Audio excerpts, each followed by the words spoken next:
Science is catching up to ancient mysticism. For millennia, mystics, shamans, and sages spoke of a world unseen, an interconnected web of life, vibrating energy fields, timeless awareness, and the illusion of separation. They described visions of unity, the collapse of time in meditation, and journeys into other dimensions through consciousness alone.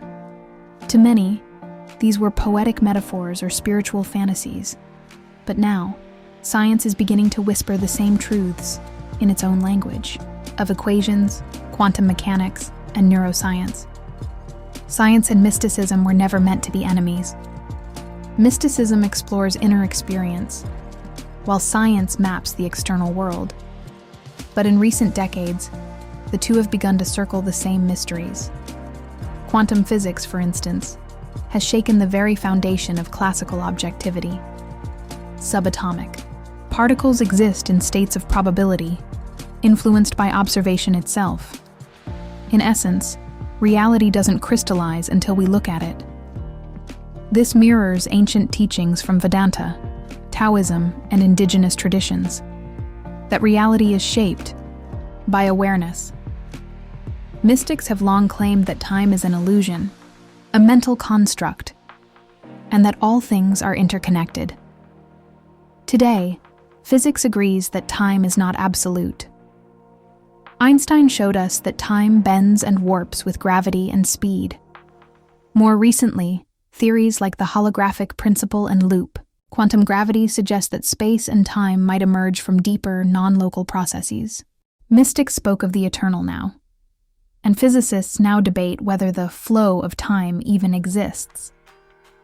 Ancient traditions also emphasized non-duality, the idea that the self and the universe are not separate. Modern neuroscience supports this, in part, showing that the self is a constructed illusion of the brain, a narrative constantly being updated. Meditation and psychedelic studies reveal that when the self dissolves, individuals often report feelings of unity, timelessness, and boundless peace, experiences described in ancient texts with astonishing similarity. Indigenous and Eastern philosophies describe all things as vibrations, a truth echoed in quantum field theory. Everything we see is made of energy, vibrating at different frequencies.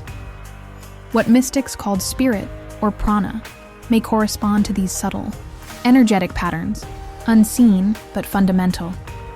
Even consciousness, once dismissed by science as a byproduct of biology, is being reconsidered.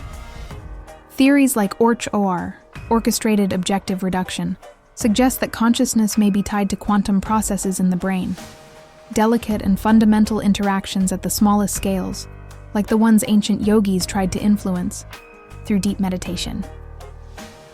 From the Lakota concept of Mitakuye o Yasying, all my relations, to the Upanishadic Tattvam Asi, you are that, the ancients told us that we are not separate from the cosmos.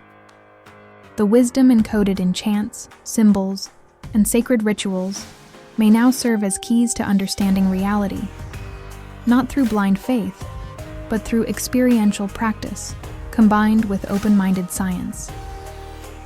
As science catches up, it does not replace mysticism, it affirms it. We stand at a threshold.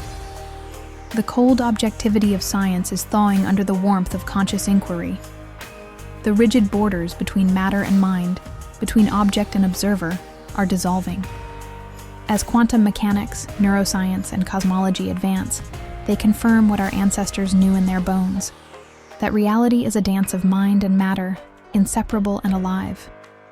Science and mysticism are not rivals. They are partners in a deeper truth. One gives us the tools, the other gives us the vision.